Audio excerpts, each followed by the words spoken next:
Hello po. Good morning. Kanina, tumawag ako sa DAIT Mayor's Office. So nakipag-usap po tayo doon kasi meron tayong isang kababayan na OFW sa Kuwait na nanghihingi ng tulong. So sana po makapag-request tayo ng sasakyan. Shout out po sa DAIT Municipal na mabait naman po silang mga kausap. Ang problema lang daw, yung kanilang mga sasakyan is sira daw yung ambulansya, at doon naman sa MDRRC ba yon, hindi pa raw naka-rehistro.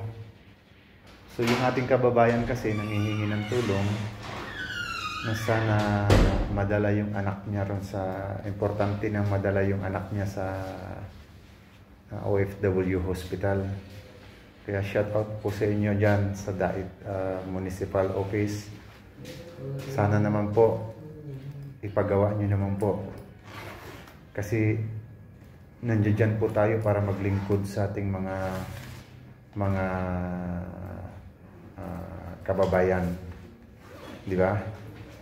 So diyan po nakatira yung pamilya ng OFW, ng household worker, kadama.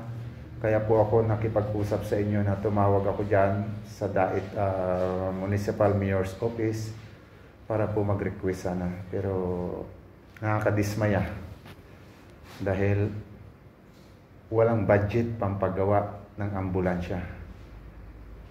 Shout out po DILG, shout out po sa pamunuan ng DAIT Camarines, Congressman. Sana naman po bigyan nyo ng pansin itong mga ganito.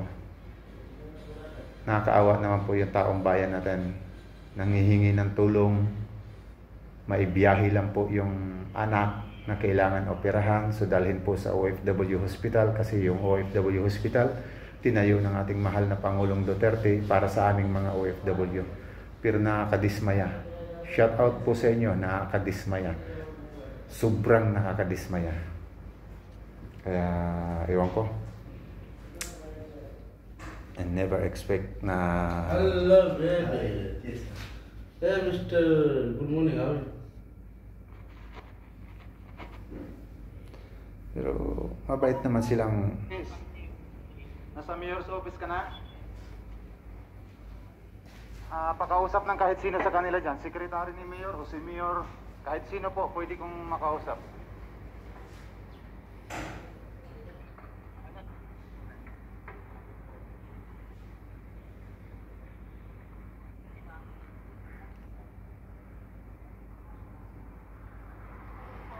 Hello po, madam, magandang umaga po sa inyo dyan, o hapon na pala dyan. Oo, ano po yan? Ito po ay leader ng OFW assistance sa buong Middle East. So, yung asawa po nitong si Mr. Richard, yung babae na nasa Kuwait, lumalapit po sa amin. Yung anak niya kasi may problema sa hydrocephalus ba yun? So, nakikiusap po kami sa inyo, sa inyong tanggapan, sa mayor's office, at sino po yung mayor ninyo dyan, na baka po pwede tayong makahiraman lang ng ambulansya para po yung bata maipadala po natin sa OFW hospital sa may Pampanga. Opo, sandali lang po. Ipapasa ko sa itong cellphone dun sa mga naka-assign sa ambulance po. Sandali lang po ha. Hindi ma'am. Dapat po sa inyo po sana manggagaling. Nandiyan dyan. Din po yun. Sa mayor's office din po yun. Ganun po ba? Okay ma'am. Thank you so much po. Salamat po. Opo. Sandali lang. Opo. Mayor ninyo ngayon, pwede po ba makausap yung mayor ninyo? So, nandiyan dyan po ba yung mayor ninyo ngayon? Pwede po ba makausap yung mayor ninyo? Wala po yan. Wala po si mayor. Wala si mayor?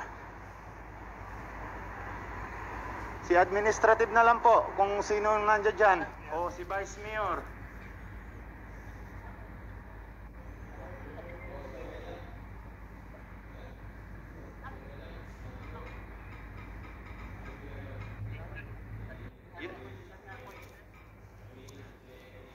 Ano daw po? Ano daw po?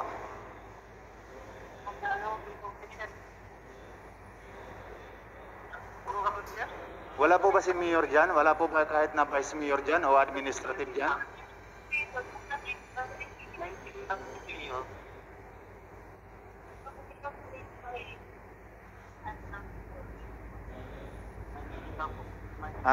May meeting. Okay, oh.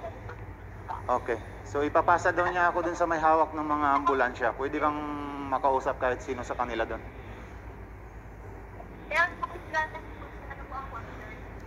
Yes, ma'am. Magandang hapon po sa inyo, ma'am. Yung OFW po kasi natin na from Kuwait is nangangailangan po sana ng tulong. So yung anak niya kasi is nagdidelikado na, mayroong hydrocephalus ba yun?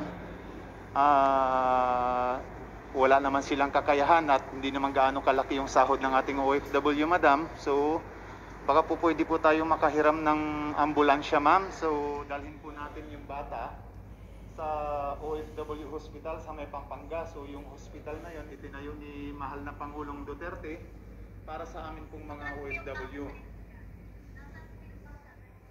Nandiyan dyan po sa inyo, ma'am. Dyan po sa lugar nyo, nasa sakupan nyo. Sa Camarines po.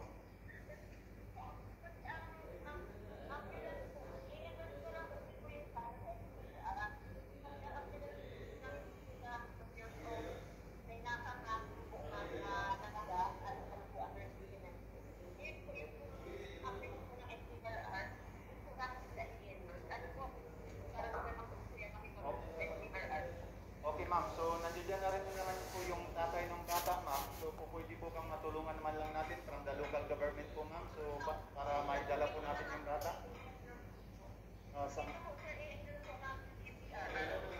Yes po, ma'am. Asahan ko po yung inyong agaran na pagtulong, ma'am. Ha? Ako ng OFW assistance to, ma'am, sa buong Middle East. Kaya lumapit po sa awan nyo from Kuwait kailangan.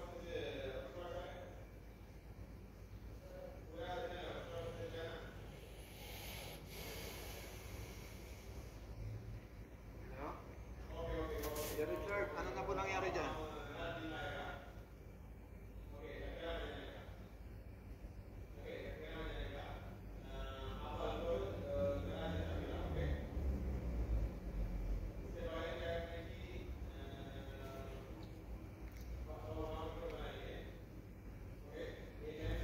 Hindi pa daw nakarehistrado.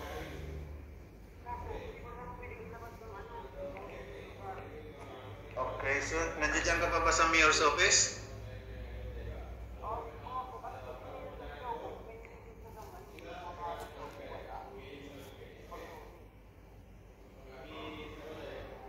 Okay, so wala bang po pwedeng ibang sasakyan na po pwedeng magamit? Good morning, Amo.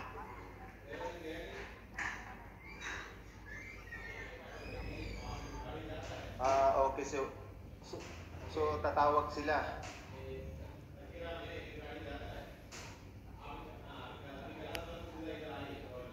Ay, okay, sige. Kakausap.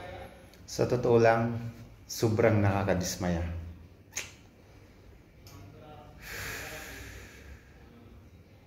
Local government, siguro naman may budget din naman siguro kayo sa mga bagay na mga ganyan.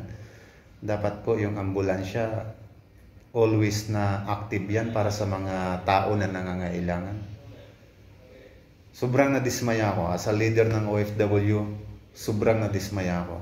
Please naman po, congressman, governors, please naman, bigyan nyo naman sana kaukulan ng pansin ito. Dapat sana magkakaroon ng budget ito. LTO, bakit until now po yung MDRR, hindi daw po nakarehistro, hindi daw po pwedeng ibiyahe. It's emergency po. Sobrang nadismaya ako.